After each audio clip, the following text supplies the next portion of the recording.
하게 돼서 너무 기쁩니다. आज नेपाली दाजुभाइ दिदीबहिनीहरू भेला भएको यो रिट्रिटमा म पनि सँगै सहभागी हुन पाउँदा मलाई अति नै खुसी लाग्यो। 1박 2일의 시간 동안에 바다와 산이 있는 이곳에서 좋은 교제와 심의 시간이 되시길 바랍니다. एक रात दुई दिनको यो छोटो समयमा पहाड र समुद्र भएको यो सुन्दर ठाउँमा तपाईले अति नै सुन्दर समय बिताउनु भएको होस् पनि म कामना गर्छु। 이번 우리 수련의 주제가 하나님의 가족이라고 들었습니다. यसपालिको रिट्रिटको थिम छ परमेश्वरको परिवार। 여러분, 하나님의 가족이 되기 위해서 가장 중요한 것이 무엇일까요? परमेश्वरको परिवार बन्नको निम्ति सबैभन्दा महत्त्वपूर्ण कुरा चाहिँ के होला? 가족하면 먼저 생각나는 게 우리가 혈연 관계입니다. परिवार भनेपछि हामीलाई लगतको नाता भने हामीलाई त्यो एउटा सम्झना आउँछ।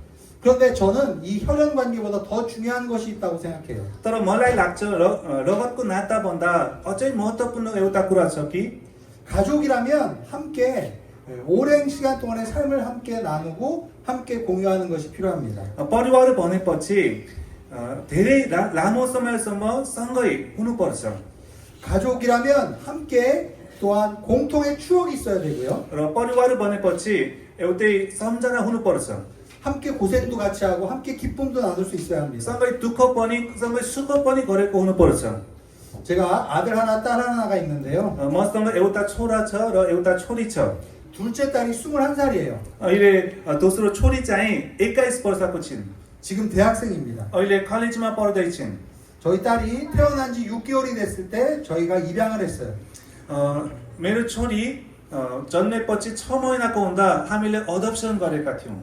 그래서 저희가 처음에 아이를 입양했을 때부터 공개적으로 아이를 입양했다는 것을 사람들에게 알리고 딸에게도 이야기를 했습니다. अनि त्यो अडप्सन गरेको बेलादेखि नै अरू मानिसहरूलाई पनि हामीले अर्काको नानीलाई अडप्सन गरेका छौँ भनेर भन्ने पनि गर्थ्यौँ र हाम्रो आफ्नै नानीलाई पनि भन्ने गर्थ्यौँ। 그런데 어느 날 이 애가 나중에 커서 육신의 엄마한테 다시 돌아가겠다고 하면 어떡하지? 이런 생각이 들었습니다. तर एक दिन मलाई चिन्ता लाग्यो कि यदि यो नानी पछि ठुलो भएपछि आफूलाई जन्म दिएको शारीरिक आमाकोमा फर्केर जान्छु भनेपछि के गर्छ होला, के गर्ने होला? 근데 저희 딸이 이제 다 컸을 때 제가 저희 딸한테 한번 물어봤어요. अनि मेरो छोरी ठुलो भइसकेपछि मैले एकचोटि मेरो छोरीलाई सोधेँ, 너를 낳아준 원래 엄마한테 가서 만나고 싶니? 라고 물어봤습니다. के तिमीलाई जन्म दिएको आफ्नै आमाकोमा जान तिमीसँग इच्छा छ? 만나고 싶으면 언제든지 얘기해. 아빠가 데려다 줄게. यदि तिम्रो इच्छा छ भने जति बेला पनि मलाई भन, म तिम्रो आफ्नो जन्म दिएको मम्मीलाई लैजान्छु। 근데 딸이 이렇게 इ야기했어요. तर मेरो छोरीले यस्तो भनिन् कि 아빠, 근데 별로 가고 싶지 않아. 왜냐면 같이 만나도 할 얘기가 별로 없을 것 같아. बाबा म त्यति उहाँसँग भेट्ने इच्छा छैन, किनभने भेटेर पनि उहाँसँग केही कुरा गर्ने खालको त्यो छैन। 엄마랑 아빠랑은 지금까지 살아오면서 같이 많은 추억을 만들었잖아. मम्मी बाबासँग चाहिँ अहिलेसम्मको मेरो जिन्दगीमा धेरै सम्झना बनाएका छौँ। 그리고 지금 내가 찾아가면 그 엄마도 자신의 삶을 살고 있는데 내가 거기에 방해하고 싶지 않아. अनि अहिले गएर उहाँसँग भेट्दाखेरि उहाँको पनि आफ्नो जीवन छ, मैले उहाँसँग भेट्ने अहिले त्यति इच्छा छैन। 여러분, 가족이라면 혈연 관계가 굉장히 중요합니다. परिवार भनेपछि एउटा रगतको सम्बन्ध बनेको महत्त्वपूर्ण छ। 그런데 가족의 이 혈연 관계보다 더 중요한 것은 삶의 경험을 함께 공유하는 것이 필요합니다. तर त्योभन्दा अझै महत्त्वपूर्ण कुरा चाहिँ हाम्रो जीवनको समयलाई सँगै बिताएको, 삶의 기쁘고 즐겁고 슬프고 힘든 이 순간들을 함께 하는 것이 가족입니다. दुःख सुख र अप्ठ्यारो अवस्था पनि सँगै बिताएको यो समय, यो चाहिँ अति नै महत्त्वपूर्ण छ। 오늘 여러분과 함께 시편 68편의 말씀을 나누기를 원합니다. आज तपाईहरुसँग भजन संग्रहको पुस्तक 68 नम्बरको वचन तपाईहरुसँग म यो शेयर गर्न चाहन्छु। 여러분, 시편 68편은 하나님의 가족에 대한 이야기입니다. भजन संग्रहको 68 नम्बर चाहिँ परमेश्वरको परिवारको विषयमा लेखिएको वचन हो। 우리 1절과 2절을 한번 같이 읽어 주시기 바랍니다. 1 र 2 पद म तपाईहरुको निम्ति पढिदिनेछु। परमेश्वर उठुन्, उहाँका शत्रुहरू छटपस्ट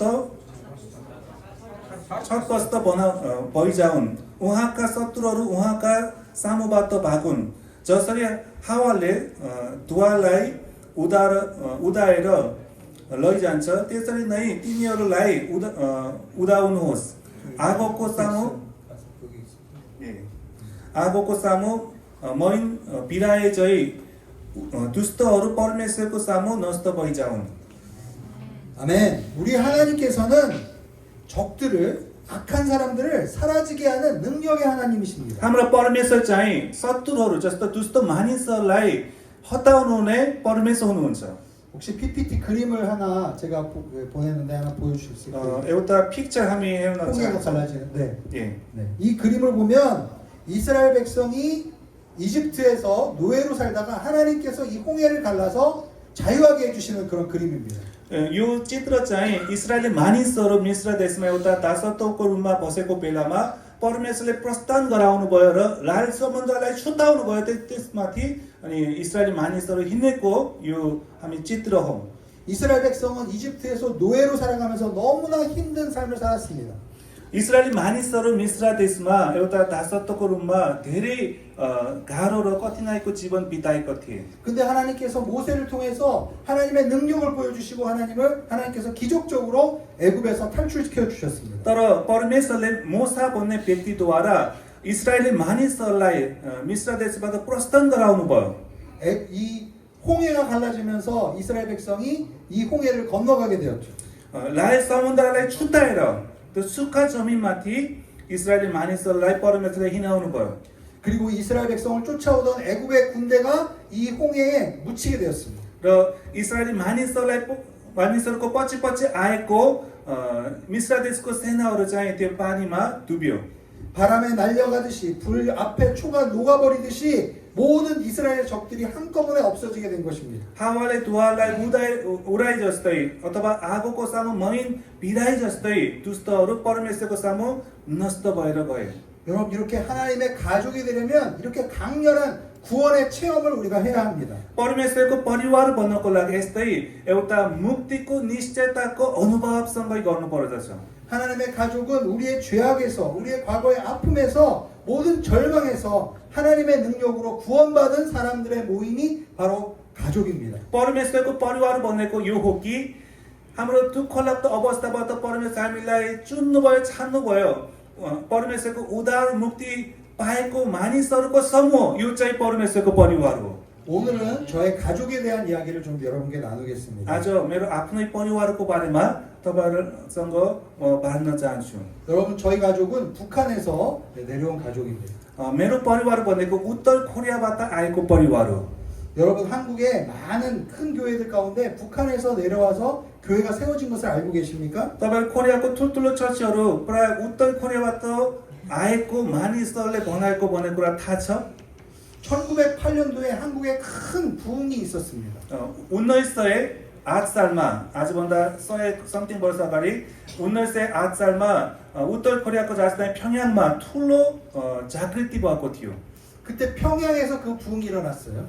평양 भन्ने उत्तर कोरियाको राजधानीमा आत्मिक जागृति भएको थियो. 이 평양은 북한의 수도죠. यो 평양 भनेको चाहिँ उत्तर कोरियाको राजधानी.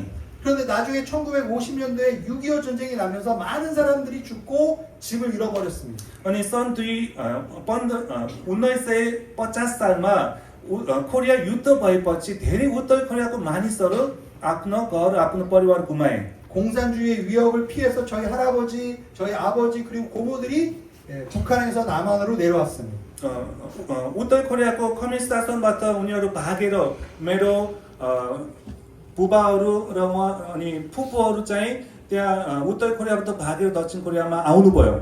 북한에서 하나님을 믿게 된 하나님의 사람들이 남쪽에 내려와서 새롭게 정착하면서 어디에서 만나냐면 교회에서 만나기 시작했어요. उत्तर कोरियाबाट भागेर आएको मानिसहरू कोरियामा बसोबास गर्दाखेरि कहाँ भेटेको भने चर्च मण्डलीमा भेटेको.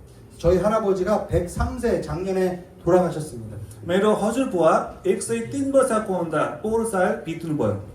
돌아가시기 전까지 영락교회라는 서울에 있는 교회를 다니셨어요. उहाँ बित्नुभन्दा अगाडिसम्म 영락 चर्च भन्ने एउटा 서울को 명동मा भएको चर्चमा उहाँ जानुहुन्थ्यो. 근데 이 영락교회는 북한에서 내려온 사람들이 함께 모여서 만들어진 교회입니다. 서울고 명동 स्टेडियम 영락 처치 보냈고 उत्तर 코리아부터 아예까 많이 설레 스타피 거래고 먼들리오. 제가 어렸을 때 제 할아버지가 하나님께서 어떻게 그동안에 할아버지의 삶을 도와주시고 구원해 주셨는지를 늘 이야기해 주셨습니다. म सानो हुँदा मेरो हजुरबुवाले परमेश्वरले मलाई कसरी सहायता गर्नुभयो र उत्तर कोरियाबाट यो आश्रममा ल्याउनु भयो भन्ने कुरा मलाई सुनाउँदै गर्नुहुन्थ्यो.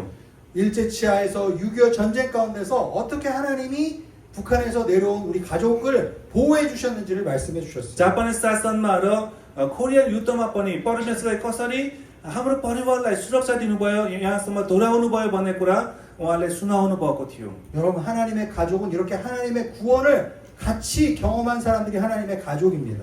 परमेश्वरको परिवार भनेको परमेश्वरको मुक्ति उहाँको उद्धारको बारेमा सँगै अनुभव गरेको सँगै बिताएको मानिसहरूको समूह हो. 그러면 고향에서 새로운 곳에 이제 와갖고 정착하면서 여러 가지 인생의 어려움들을 겪었던 실향민에게 하나님은 어떤 분이실까요? त्यसो भए आफ्नो गाउँ आफ्नो त्यो समाज आफ्नो पिताको घर छोडेर नयाँ ठाउँमा आएको मानिसहरूको लागि परमेश्वर कस्तो परमेश्वर हुनुहुन्छ. 우리 4절에서 6절 말씀을 한번 같이 읽어주시면 감사하겠습니다.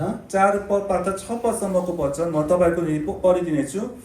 परमेश्वरको निम्ति भजन गाओ, उहाँको नाउँको स्तुति गाओ, बादलहरूमाथि सवार हुनुहुनेको निम्ति एउटा भजन गाओ, उहाँको नाउँ परम प्रभु हो, तिमीहरू उहाँको अघि उल्लसित हो.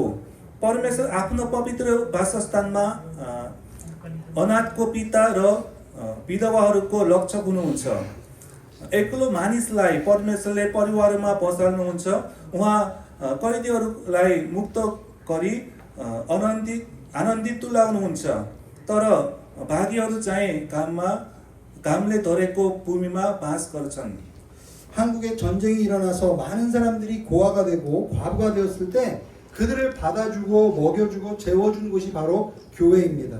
कोरियामा युद्ध भएर धेरै मानिसहरू तुरातुरी भए, धेरै मानिसहरू आफ्नो श्रीमानलाई गुमाएर विधवा भए. त्यतिखेर उनीहरूलाई अँगालेको, उनीहरूलाई बस्न खान दिएको भनेको चर्चिले हो. 하나님께서는 고향을 잃어버린 외로운 사람들에게 소망이 되어 주셨습니다. मानिसहरू जसरी आफ्नो गाउँ आफ्नो परिवार गुमाएको मानिसहरूको लागि परमेश्वरले एउटा आशा भइदिनु भयो. 북한에서 내려온 많은 사람들이 교회에 모여들었고 그 교회에서 고향 친구와 가족을 만났습니다. उत्तर कोरियाबाट आएका मानिसहरूले चर्चमा आएपछि आफ्नो गाउँको मानिसहरू आफन्तहरू अथवा उत्तर कोरियाबाट आएको साथीहरूसँग त्यही भेट भयो. 우리 할아버지 할머니가 북에서 남으로 내려오셔서 서로 이제 잊어버렸어요. 그래서 서로 이상 가족이 되었습니다. 할아버지 할머니가 저희 할아버지 예. 할머니. मेरो हजुरबुवा र हजुरआमा उत्तर कोरियाबाट भागेर आउँदाखेरि उहाँहरू छुटेर केही समय हराएको थियो. 그런데 교회에서 다시 지나가면서 두 분이 만나게 된 거예요. अनि उहाँहरू चर्चमा संगति गर्न आउँदाखेरि एक अर्कालाई भेट्नुभयो. 우리가 하나님의 가족이 될 수 있는 이유는 무엇입니까? हामी परमेश्वरको परिवार भन्न सक्ने कारण चाहिँ के होला? 하나님께서 고아와 과부의 아버지가 되십니다. परमेश्वर अनाथको र पिता र विधवाहरूको रक्षक हुनुहुन्छ. 오늘 말씀에 있는 것처럼 외로운 사람들에게 가족을 이루어 주신다고 말씀하십니다. अनि आजको वचनमा लेखे अनुसार एक्लो मानिसहरू परमेश्वरले परिवारमा बसाल्नुहुन्छ. 묶인 자들을 풀어 주시는 분이 바로 하나님이십니다. उहाँ कैदीहरूलाई मुक्त गरिदिनु हुनेछ. 7절에서 10절 말씀을 같이 한번 보겠습니다. 7पददेखि हामी 10पदसम्मको वचन हेर्नेछौँ. हे परमेश्वर, जब तपाईँ आफ्ना मानिसहरूका अघि अघि निस्कनुभयो, जब तपाईँ उजाड स्थानबाट भएर अघि बढ्नुभयो, पृथ्वी काम्यो, आकाशले वृष्टि खन्यायो, परमेश्वरको सामु सिनाईमा हुनुहुने परमेश्वरको सामु इस्राएलका परमेश्वर, हे परमेश्वर, तपाईँले मुसलधार पानी बर्साउनुभयो, उहिलिसकेको तपाईँको भूमिलाई पुनर्स्थापन गर्नुभयो.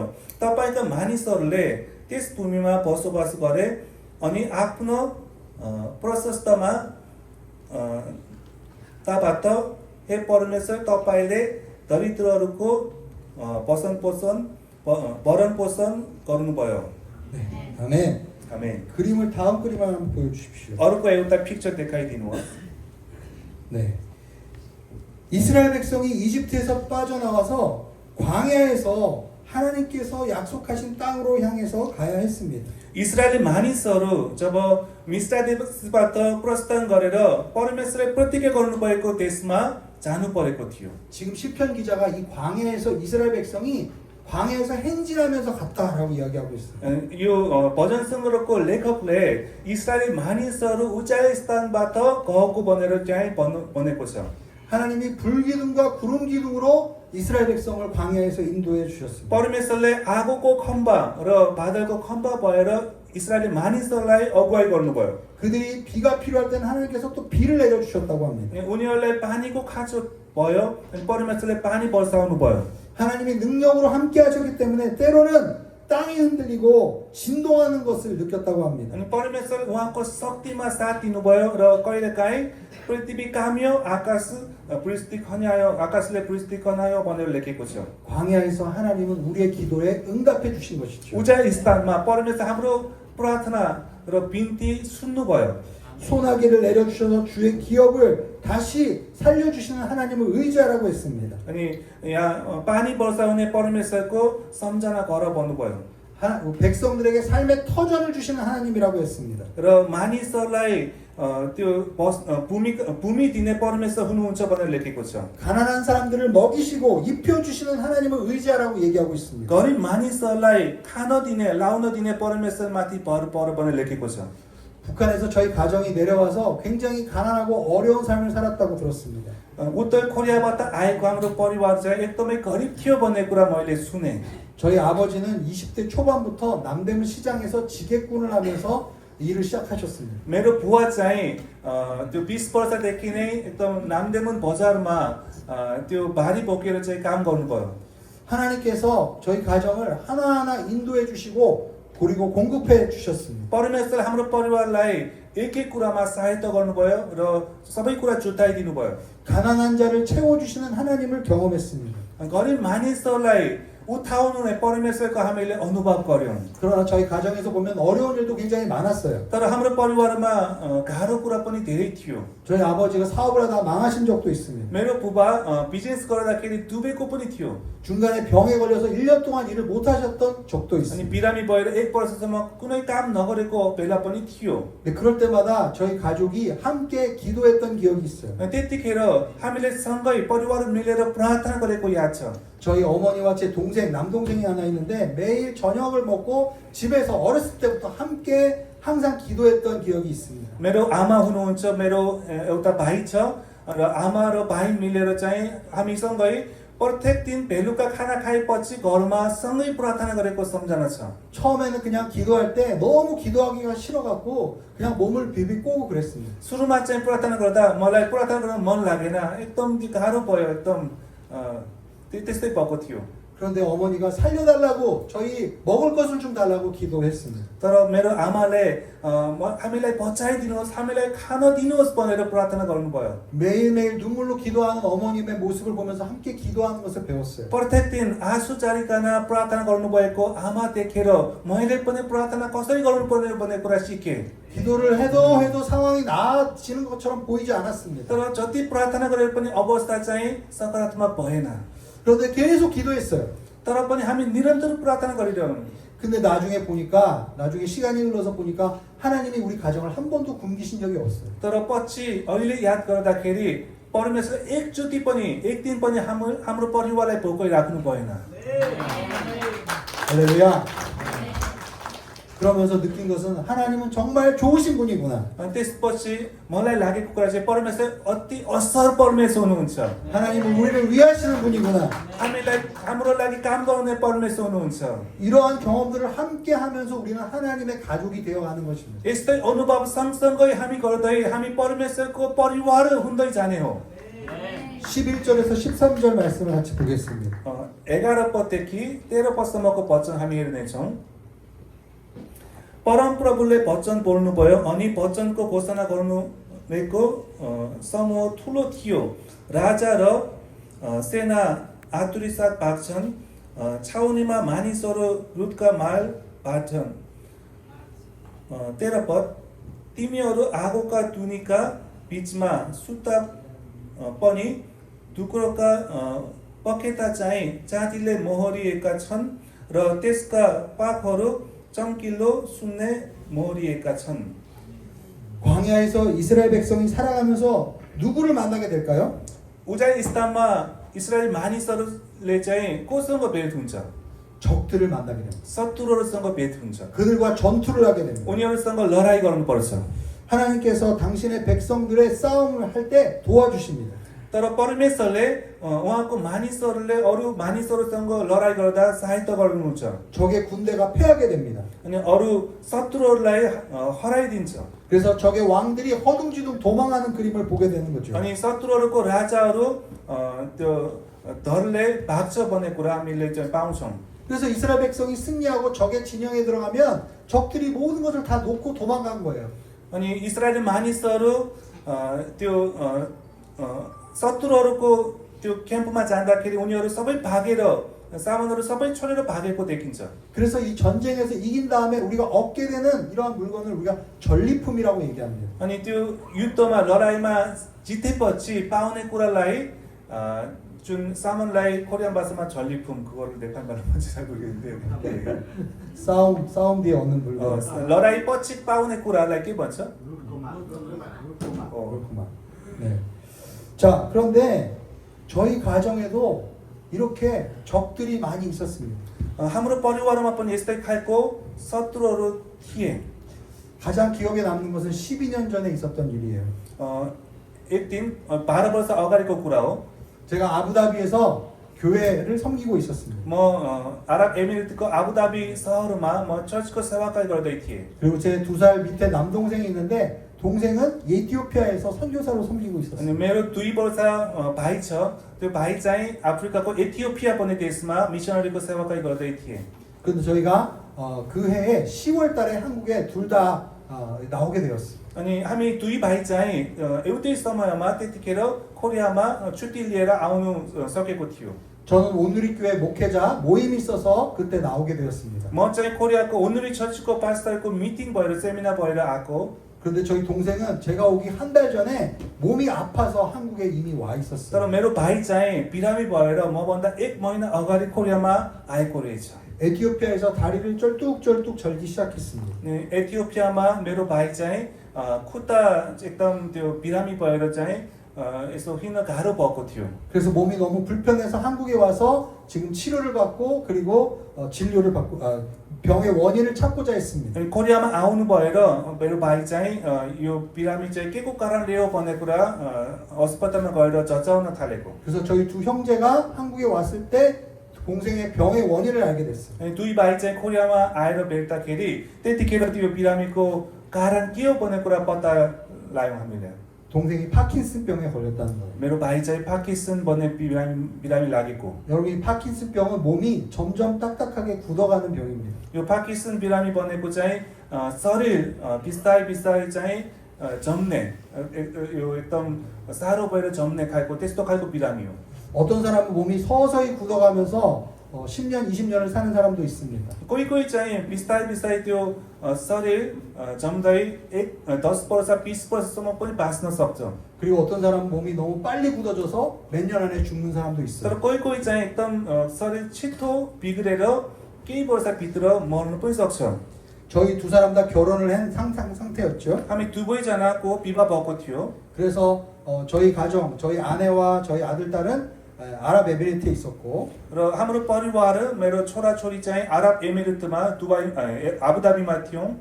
그리고 저희 동생도 아들이 셋이 있는데 우리 제수랑 아들 셋은 이티오피아에 있었습니다. र मेरो भाइ र भाइको श्रीमती र तीनटा छोराहरू छन् उनीहरूको.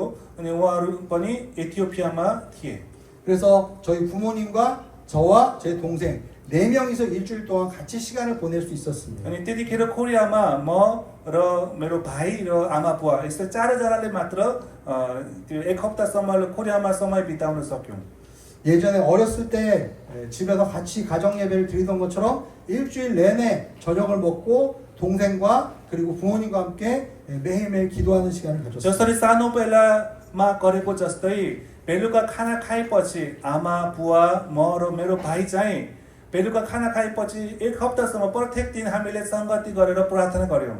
저희 동생은 서울대학교에서 외과에서 교수를 하고 있다가 선교지의 모든 것을 포기하고 몇 년 전에 떠났던 동생이었습니다. मेरो भाइ चाहिँ सौल नेसनल युनिभर्सिटीमा मेडिकल पढेर उहाँ डाक्टर छ मेरो भाइ. उहाँ चाहिँ डाक्टरको काम छोडेर इथियोपियामा मिसनरी भएर गएको भाइ हो.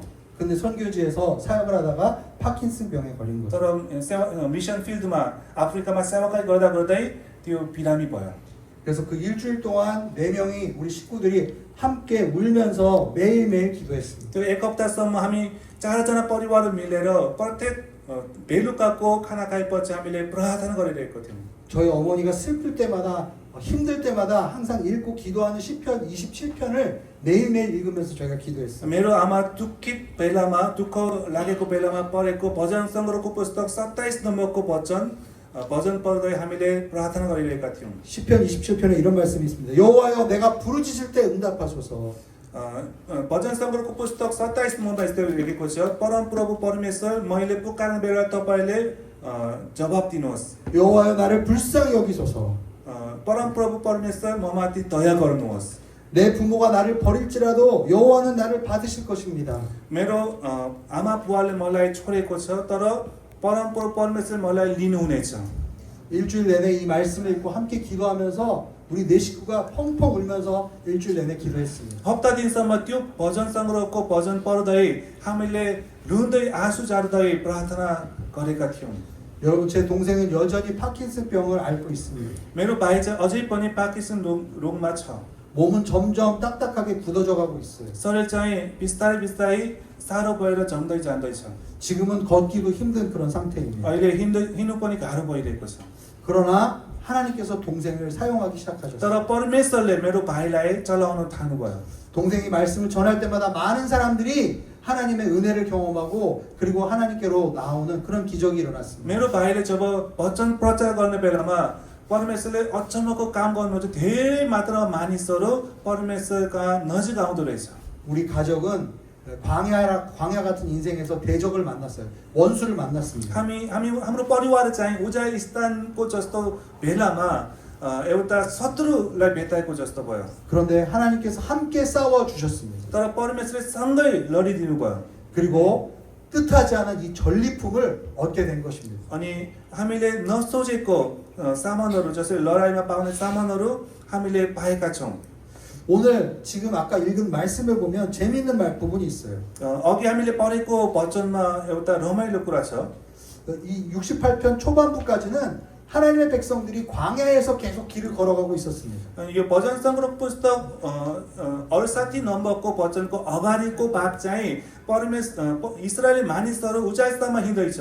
그런데 산으로 올라가기 시작해요, 사람들이. तर मानिसहरू अब चाहिँ धारामा अथवा पहाडमा चाहिँ उक्लँदैछ. 여러분 네팔에도 산이 많지 않습니까? नेपालमा पनि धेरै पहाडहरू छन्. हो? 근데 이 말씀을 보면 지금 이 산에서 무엇을 하고 있습니까? त्यसो भए यो वचनमा पहाडमा इस्रायली मानिसहरू के गर्दैछन्? 이 산에서 여전히 하나님의 군대들이 싸우고 있었어요. यहाँ यो पहाडमा परमेश्वरको सेनाहरू अझै पनि लडिरहेका छन्. 계속 전쟁이 진행되고 있었습니다. निरन्तर त्यो युद्ध लडाइँ भइरहेका छन्. 그런데 거기에 보면 하나님이 그 산에 거하신다, 계신다라고 얘기하고 있어요. तर यो वचनमा लेखिएको छ परमेश्वर त्यही पहाडमा हुनुहुन्छ. 하나님께서 싸우는 그 장소에 그 산에 하나님의 성소를 세우신다라고 얘기하고 있습니다. परमेश्वर लड्नुहुने त्यही ठाउँमा परमेश्वरको पवित्र वासस्थान उहाँले स्थापित गर्नुहुन्छ भनेर लेखेको छ. 그 산이 어떤 산이냐? 하나님께 예배드리는 그런 산이 되었습니다. त्यो पहाड चाहिँ अब के भयो? परमेश्वरको आराधना महिमा गर्ने पहाड भएको छ. 여러분 오늘 우리가 함께 지금 찬양하고 예배를 드리고 있어요. अहिले हामी आज यो ठाउँमा सँगै गीत गाउँदै परमेश्वरको महिमा गरिरहेका छौँ. 우리는 각자 우리 삶의 문제를 가지고 하나님께 나아갑니다. हामी प्रत्येक आफ्नो आफ्नो जीवनको समस्या लिएर परमेश्वरका हामी जान्छौँ. 근데 우리가 예배를 드리는 동안 하나님께서는 우리를 위해 싸우고 계십니다. हामी यहाँ परमेश्वरको आराधना महिमा गरिरहेको बेलामा परमेश्वर हाम्रो लागि उहाँ लड्नुहुन्छ. 주님께서 우리를 위해서 싸우시며 적들을 물리치고 계십니다. उहाँले हाम्रो निम्ति लड्नुहुन्छ हाम्रो निम्ति हाम्रो शत्रुहरूलाई उहाँले चाहिँ हराइदिनुहुन्छ 그리고 그 적들로부터 물건을 뺏어서 우리에게 나눠주고 계십니다. अनि त्यो शत्रुहरूको सामान निकालेर खोसेर हामीलाई दिनुहुन्छ 사도 바울이 이 시편 68편을 인용해서 에베소서에서 이 말씀을 썼어요. प्रेरित पावलले यो भजन सङ्ग्रहको 68 नम्बरको यो भजनलाई लिएर एपिसीको पुस्तकमा लेखेको वचन छ कि 주님께서 산에서 우리를 위해서 싸우신다. प्रभुले पहाडमा हाम्रो लागि लड्नुहुन्छ 그리고 그 적들로부터 물건을 뺏으신다. त्यो शत्रुहरूको सामान लिनुहुन्छ 그리고 우리에게 그 선물을 나눠주신다. हामीलाई त्यो पुरस्कार अथवा उपहार दिनुहुन्छ 이 말씀을 바울이 에베소서에서 인용해서 이야기하고 있습니다. पावल प्रेरितले एफिससको पुस्तकमा यो वचनलाई लिएर चाहिँ त्यो भन्नुभएछ 하나님께서 교회에서 리더들을 세우시고 사도, 선지자, 전도자, 교사로 세우신다. परमेश्वरले आफ्नो चर्चमा मण्डलीमा प्रेरित अनि अगमवक्ता शासनको अनि सुसमाचार प्रचार गर्ने अनि पास्टर र शिक्षकलाई खडा गराउनुहुन्छ 하나님께서 은사를 교회에 부어주신다. परमेश्वरले उहाँले एउटा वरदान मण्डलीमा दिनुहुन्छ 여러분 하나님의 가족은 어떠한 곳입니까? परमेश्वरको परिवार भनेको कस्तो ठाउँ हो 이 땅에 하나님을 대적하는 악과 마귀의 세력과 싸우는 것이 하나님의 가족입니다. यस पृथ्वीमा रहेको परमेश्वरको विरुद्ध खडा भएको दुष्ट आत्मा दियाबलसँग लड्ने मानिसहरू चाहिँ परमेश्वरको परिवार हो 우리의 힘이 아닌 주님께서 주신 지혜와 거룩과 능력으로 싸우는 줄 믿습니다. हाम्रो शक्ति हाम्रो क्षमता होइन परमेश्वरले दिनुभएको शक्ति र क्षमताले लड्ने मानिसहरू चाहिँ परमेश्वरको परिवार हो 여러분 우리가 할 수 있는 것은 무엇이겠습니까? हामीले गर्न सक्ने काम भनेको के हो 여러분 저는 기도의 능력을 믿습니다. मलाई पुरा विश्वास छ कि प्रार्थनाको शक्ति 우리가 예배할 때 하나님께서 우리를 위해서 싸워 주실 줄로 믿습니다. हामी परमेश्वरको आराधना गर्ने बेला परमेश्वर हाम्रो निम्ति लड्नुहुन्छ 이렇게 하나님께서 우리를 위해서 일하시는 것을 우리가 경험하는 것이 하나님의 가족입니다. यसरी परमेश्वरले हाम्रो निम्ति काम गर्नुहुन्छ त्यो अनुभव गर्ने समूह चाहिँ परमेश्वरको परिवार हो 하나님의 가족은 광야에서 행진하는 공동체입니다. परमेश्वरको परिवार भनेको उचाइ स्तरमा सँगै हिँड्ने समूह हो 우리는 하나님의 능력으로 싸우는 하나님의 군대입니다. हामी परमेश्वरको शक्ति लिएर लड्ने हामी परमेश्वरको परिवार हौ 우리는 하나님을 예배하며 찬양하는 예배 공동체입니다. हामी परमेश्वरको महिमा आराधना गर्ने आराधनाको एउटा कम्युनिटी हो 이러는 가운데 우리를 위해서 싸우시는 하나님을 경험하는 것이 하나님의 가족인 줄로 믿습니다. यस्तै परमेश्वरको आराधना गर्ने क्रममा परमेश्वरले हाम्रो निम्ति लड्नुहुन्छ भने अनुभव गर्ने समूह चाहिँ परमेश्वरको परिवार हो 마지막으로 29절에서 31절 말씀을 같이 읽어보겠습니다. अन्तिम हामी 29 पददेखि 30 पदसम्मको वचन हेर्नेछौँ 29절에서 31절. 29देखि 32 पदसम्मको वचन हामी हेर्नेछौँ म पढिदिनेछु यरुशलेममा तपाईँका मन्दिरको खातिर राजाहरूले तपाईँको निम्ति बेठी ल्याउनेछन्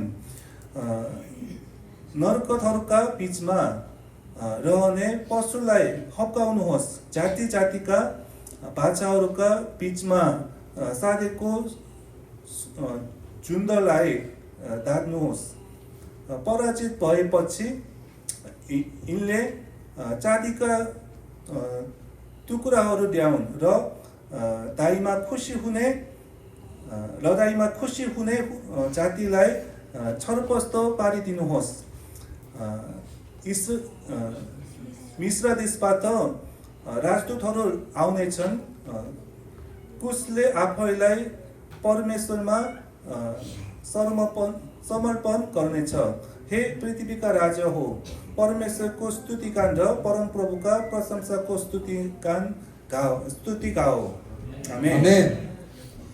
예루살렘에 하나님을 찬양하고 경배하는 공동체가 세워진다고 얘기하고 있습니다. 예루살렘मा परमेश्वरको आराधना महिमा गर्ने एउटा समूहहरू खडा हुन्छ भनेर भन्नुभएको छ. 하나님의 가족이 하나님을 예배하고 하나님의 공동체가 세워질 때 어떤 일이 일어나게 되는가? परमेश्वरको परिवारले परमेश्वरको महिमा गरेर त्यो समूह खडा हुँदाखेरि चाहिँ के हुन्छ? 이집트에서 에티오피아에서 통치자들이 왕들이 하나님께 오게 될 것이다. मिश्र देशबाट इथियोपियाबाट त्यो नेताहरू अथवा अगुवाहरू 예루살렘मा आउँछु भनेर लेखेको छ। 이 나라의 왕들이 선물을 가지고 오게 될 것이다. ती देशहरूको राजाहरूले उपहार लिएर आउँछ अरे। 하나님께서는 창을 든 사람들과 전쟁을 기뻐하는 사람들을 다 흩어버리실 것이다. परमेश्वरले त्यो हात हतियार बोकेको मानिसहरूलाई हटाउनुहुन्छ भनेर भन्नुभएको छ। 평화의 왕이 다스리실 것이다. शान्तिको राजकुमारले राज गर्नुहुनेछ। 하나님의 백성이 예배할 때 이런 일들이 일어나게 될 줄로 믿습니다. परमेश्वरको मानिसहरूले परमेश्वरको आराधना गर्ने क्रममा यस्तो काम हुन्छ भनेर म विश्वास गर्दछु। 모든 민족이 하나님께로 오게 될 것입니다. सबै जाति जातिका मानिसहरू परमेश्वरका आउनेछन्। 우리 네팔 공동체에 있는 형제 자매들의 삶을 보고 다른 민족들이 하나님을 예배하기 위해서 우리에게 오게 될 것입니다. नेपाली संगतिमा रहनुभएका दाजुभाइ दिदीबहिनीहरूको जीवन देखेर अरू देशको मानिसहरू पनि परमेश्वरका आउनेछन्। 하나님의 공동체는 선교하는 공동체인 줄로 믿습니다. परमेश्वरको समूह चाहिँ मिसनको सेवाकाई गर्ने समूह। 오늘 말씀을 마무리하겠습니다. आजको वचनलाई म अन्त्य गर्न चाहन्छु। 하나님의 백성들이 광야에서 행진하고 거룩한 산에 이르게 되었습니다. परमेश्वरको मानिसहरू उचाइ स्थानमा हिँड्दै एउटा पहाडमा पवित्र पहाडमा पुगेको छ। 하나님의 백성들이 광야에서 이렇게 행진할 때 하나님은 불기둥과 구름 기둥으로 함께 해주셨습니다. परमेश्वरको मानिसहरू पहाडमा अथवा उचाइ स्थानमा हिँड्दाखेरि परमेश्वरले आगोको खम्बा अथवा बादलको खम्बा भएर मानिसहरूलाई अगुवाई गर्नुभयो। 그리고 하나님의 백성들에게 비를 내리실 때도 있고 만나와 메추라기를 공급해 주시기도 하셨습니다. कहिले परमेश्वरको मानिसहरूलाई पानीको वर्षा दिनुभयो, कहिलेकाहीँ मान्ना र पताई चरा दिनुभयो। 하나님이 우리의 기도에 응답해 주시기 때문에 산이 흔들리고 땅이 진동하는 그러한 역사들이 일어났습니다. परमेश्वरले हाम्रो प्रार्थना सुन्नुभयो र पृथ्वी हल्लिएको र त्यो आकाश त्यो चम्किएको त्यस्तो पनि थियो। 하나님의 백성들이 광야에서 적들과 전쟁을 하게 될 때가 있습니다. अनि परमेश्वरको मानिसहरू उचाइ स्थानमा शत्रुसँग लडाई गर्ने बेला पनि हुन्छ। 하나님께서는 그 싸움에서 승리하게 해주시고 전리품을 얻게 해주셨습니다. परमेश्वरले त्यो लडाईमा विजय दिनुहुन्छ र त्यो विजयमा धेरै उपहार पनि दिनुहुन्छ। 이 시편 68편에 제가 제일 좋아하는 구절이 있는데 우리의 짐을 지시는 여호와를 찬양할지어다. यो भजन सङ्ग्रहको 68 नम्बरमा मलाई सबैभन्दा महत्त्वपूर्ण एउटा पद छ कि हाम्रो बेच्चैदि죠? 네, 기억이 안 납니다. हाम्रो जिम्मा लिनुहुने हाम्रो भारी लिनुहुने परमेश्वरको महिमा गरौँ भने 하나님께서는 하나님의 가족들을 이러한 경험을 통해서 가족이 되게 하시는 거예요. अनि यस्तो अनुभवद्वारा परमेश्वरको मानिसहरूलाई परमेश्वरको परिवार बनाउनुहुन्छ। 여러분 혈통의 가족보다 더 중요한 것이 있습니다. हाम्रो लगतको नाताभन्दा अझै महत्त्वपूर्ण कुरा छ। 이런 구원의 강렬한 체험을 함께하는 것이 가족인 줄로 믿습니다. यस्तो मुक्ति र उद्धारको अनुभव सँगै गरेको सँगै यो समय बिताएको मानिसहरू चाहिँ परमेश्वरको परिवार हो। 이렇게 우리의 삶에서 놀랍게 역사하시는 하나님을 경험하게 되는 저와 여러분이 될 수 있기를 주의 이름으로 यस्तै 축복합니다. अचम्मको हाम्रो जीवनमा अनुभव सँगै गर्ने तपाईँ हाम्रो जीवन बन्न सकेका हुन्। 이렇게 네팔 우리 형제 자매들이 주님의 크신 사랑과 은혜 가운데 한 가족이 될 줄로 믿습니다. परमेश्वरको ठुलो अनुग्रह र आशिषमा यस्तै सबै नेपाली दाजुभाइ दिदीबहिनीहरू एउटै परमेश्वरको परिवार बन्न सकेको होस्। 주변에 있는 우리 친구와 자매와 형제들이 이 소식을 듣고 주님께로 나오게 될 줄로 믿습니다. तपाईको वरिपरि भएको साथीहरू छिमेकीहरूले यो खबर सुनेर परमेश्वरका नजिक आउन सकु। 우리를 구원하시는 하나님께 감사와 영광의 박수 हामीलाई 올려드립니다. उद्धार मुक्ति दिनुभएको परमेश्वर ठुलो ताली बजाएर बोल्नुहोस्।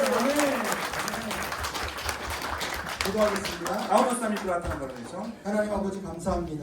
परमेश्वर पिता हामी तपाईलाई धन्यवाद दिन्छौँ। 하나님의 가족이 우리